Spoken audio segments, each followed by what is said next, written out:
Welcome to John Michael's Rockbox. I'm your host, John Michael. I get to host this show it's a show about you. If you're a musician, if you're a solo artist, if you're a painter, if you write books, you're a dance club, well, I'd like to hear from you. Send me your information to jmrockbox@mcaet.org. All right, we'd like to hear from you, and somebody will get right back to you. Now, also, if you'd like to watch the show, simply go to mcaet.org/watch, and you'll see all the variations on how you can watch the Rockbox. And, well, this show really wouldn't last without you, so we do definitely need your donations, and visit mcaet.org/donate. We'd like to welcome you to the Rockbox, and with that being said, let's head on over and meet our guest, and welcome to the Rockbox. Hey, welcome to the Rockbox. Boy, we got a pretty cool, different show for you today. I mean, it was different when I first ran across this great band, and so, well, I had to invite them in. So I want to introduce to you the band Razzvio, and of course, Raz. Yes. Here, and Kevin. Yes. All right, so yeah, I got to tell you what, you're thinking, well, what? Okay, two people. What are you guys going to do? And I know you're looking, going like, what is she holding? And what is that? That's like a miniature guitar? No. Raz, I know what it is. You do, yes. So I've already know, and of course, Kevin, he's been around here long enough to know what is that? This is an electric violin. So it's called a Viper violin. Right. They're made in New York. They're not that common. But what I love about it is it has 6 strings like a guitar, but it's tuned like a violin, and it lets me play violin, viola, and cello all in one instrument. Whew, hello. So a normal violin is 4? 4. 4. Okay, so I know you're sitting there already going like, who is this going to sound like? Because and you don't really associate much violin into the world of rock and roll, although it's becoming more prominent. It has been for actually quite a few years now, I think. It has. And there's a bunch of artists right now who tour with violinists, who tour with electric violinists. There's some very famous electric violinists, I won't name names, but going around right now. But it's something that's coming up in the world of rock and roll, and our goal as a duo is to prove that the violin can make just as much noise as any guitar. Yeah, well, coming up here shortly, you're going to find out exactly how that's going to work. And drumming for just one person? Yeah. So we do live looping, which is basically recording sections of the song and kind of building the song in real time as we go. And I kind of bring the energy of what you'd find with a rock band and just play drums along and play a little bass synthesizer to kind of fill it in and kind of keep the motion going and keeping the visual there for the live show. This is kind of cool. Now, I know because it's something that we've never really had, this concept of a band in here. Mm-hmm. And I know you're wondering, I don't know how this is going to work. I don't know what that's going to sound like. Well, just hold on a little bit longer. We're going to show you exactly what this is all about. So how in the world did you come up? Well, your name is Raz. Yeah. So Razzvio is? Raz and then violin. V-I-O. See? If I'd have just studied a little bit longer, I'd have probably got that myself. Well, that was kind of simple. It's definitely easier to find than just Raz online, and knowing that the violin is just a big part of my life, has been for 20 years. That's how long I've been playing. I've been playing this particular violin for about 6. So I'm so invested in the idea of violin sound meeting into rock and roll. Right. So. And so the thought of incorporating your violin and doing what you do now, was that just like a thought that's been in the back of your mind, or have you just one day went, I think I'll do this a lot? I never was a classical music fan. I love to play it, but the second you took me to a concert hall, even some of the most gorgeous concert halls and the most famous violinists in the world, it was snoozeville for me. I grew up listening to hard rock and metal, and that really stuck with my brain as something that I wanted to do, but I never wanted to learn guitar. So it wasn't until I discovered electric violin that I really started to get that you could play this instrument in a rock setting and still have all of the benefits of a guitar without any of the strumming part. Right, right.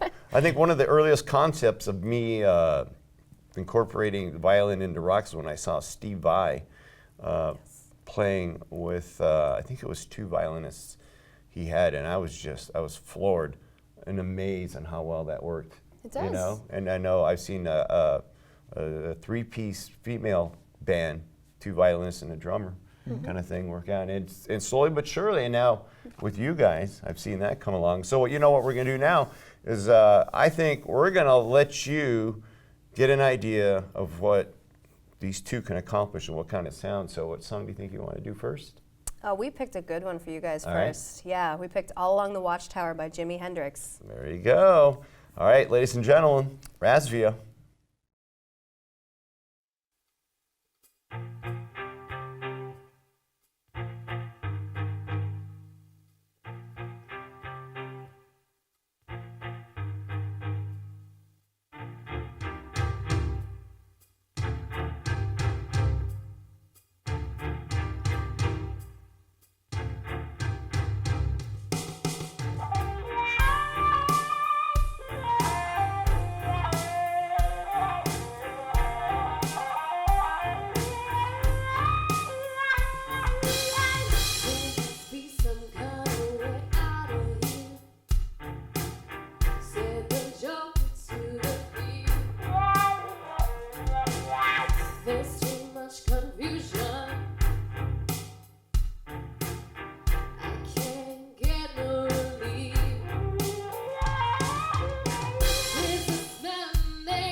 All right, so there you go. Now you've got an idea of exactly what Razzvio is all about, and you're sitting there going like, wow, that was pretty impressive. That was really impressive.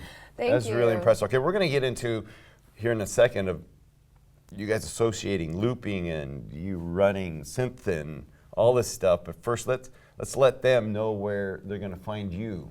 So we have presence all over the web, from iTunes, Spotify, but most of our music you can find streaming online for free at www.razzvio.com. We also have YouTube channels that we are really working hard on making sure we get new content out to you guys, as well as a tour blog called Miss Minstrel, which you will find links to on the Razzvio website. Beautiful. I love that. You guys really got this whole thing. Practice. Practice. The whole thing. The whole From the thing. looping to the promotions and to the touring is all practice. And a side of our YouTube channel is also educating other electric violinists on kind of the day-to-day things and a lot of the questions that other electric violinists have. So that's kind of an avenue that we have an educational aspect to our YouTube channel as well. I like that. That's well done. That's well thought of. Yeah. So you're going to have a lot of people coming back just for that aspect itself. Hopefully, I hope so. I mean, the goal is to get the violin out there, and if we are hoarding all the secrets to ourselves, that's not really going to work very well. So it's a lot of struggle to make these instruments sound like guitars. But once you get it down, you get your own sound, you can really develop a sonic identity just like classic guitarists have done for years. Yeah. So I want to give people the tools to do that on their own just by using best sound practices and learning a bit more about what makes this instrument slightly different than a guitar. Yeah, see, and she's got the right idea for doing this kind of thing because one of those that was a hoarder as far as not wanting you to see what they were doing was back in the day when Eddie Van Halen first came out.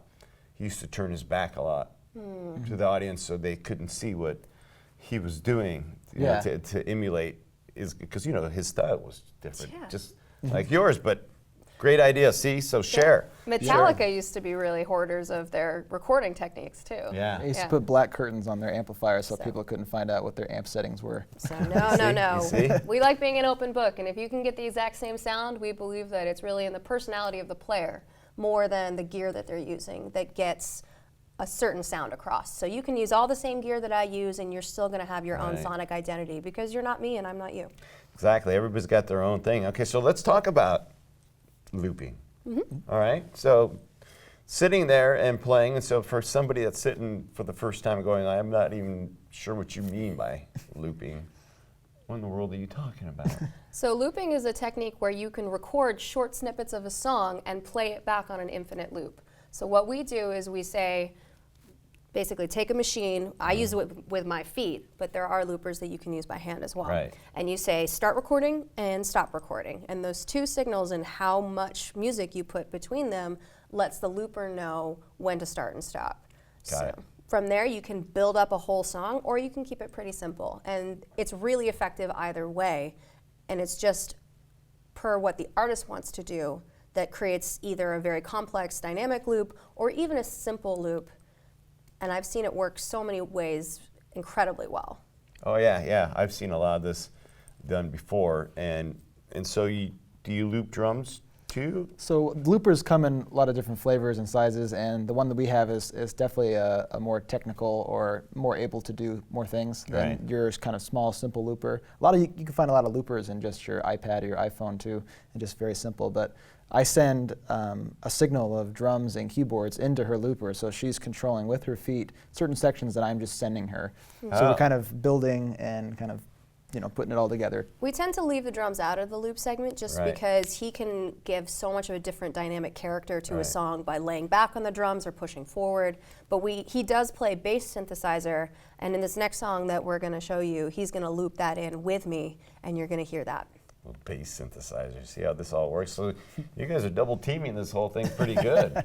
I mean, and so, what we're also going to talk about when we come back is knowing, okay, so I'm going to sing, I got to press all these buttons, I got to listen for his signal, and we got to do all this, and I still got to remember stay in pitch with the lyrics. So here, check this song out, Razzvio. We'll be right back.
Well, welcome back. It's glad to know that you stayed and watched this, because who wouldn't?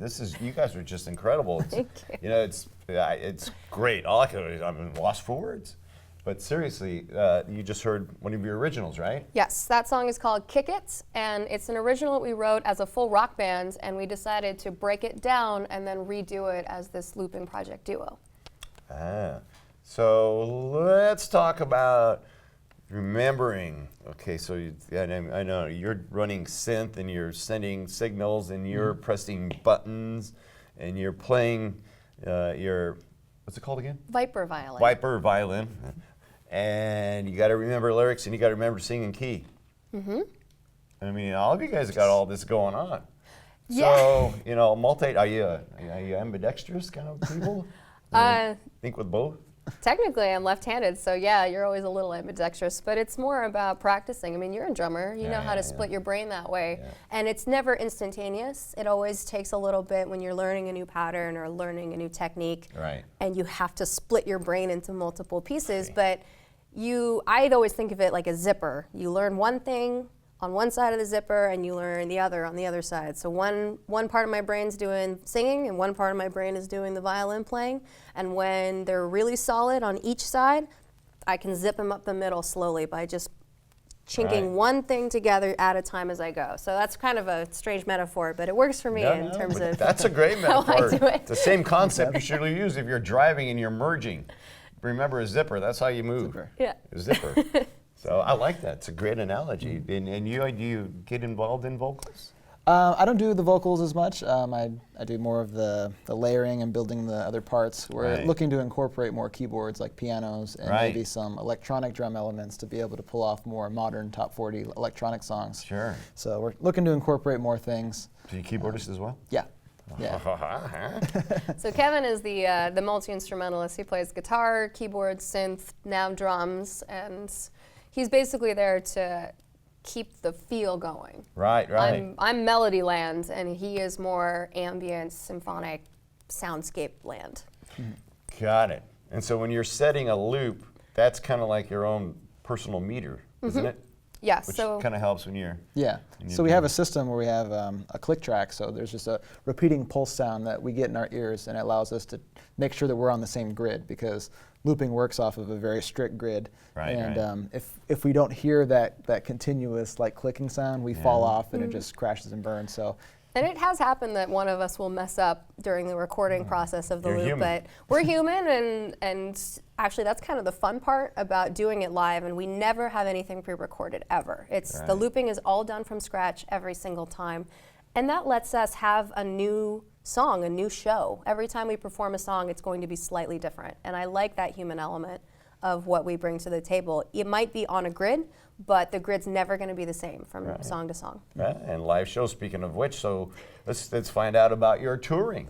Yes, we have 9 months on the road planned this year, so we are touraholics. Yeah. Yes, you are. Touraholics. So we're full-time musicians, and we just stay out there, and we love meeting people and being able to give back and give our music to other people. And it's really all about the people and meeting as many people as we can. And the small cities tend to be a lot more fun and a lot more memorable than the bigger cities. Yeah. And that's just kind of our bread and butter. As we get more dates, we're still booking that at the moment. We leave in 2 weeks at the time of this filming, and all the tour dates will be up on our website. So if people want to keep track of that or go on the blog and interact with us on the Miss Minstrel side, it's our way of gathering in people who we meet on the road and connecting them to what we do next. Because that's the saddest part about touring, is you meet these amazing people and then the next day you're on to the next town. So that's our way of staying in touch. So it's why don't you give them your website again so that they can stay in touch. So it's razzvio.com, and you can find the links there for Miss Minstrel, which is my little cute blog title. She blogs. I blog. So there you go. You kind of got an idea of looping and her Viper violin, which is just freaking awesome. I like that whole thing. You know, multi-instrumentalist over here, Kevin. You got this going on. They tour, they record, they've got CDs. You can find them on a website, and now you're going to be able to listen to another song as we get out. And what song you're going to do when we... This is one of our new covers. This is Geronimo by the band Shepherd. All right, so check this out. Razzvio, Ladies and gentlemen, thanks for hanging out with us, and Razzvio, thanks you guys for being on the Rockbox. Thanks for having us. Thank you.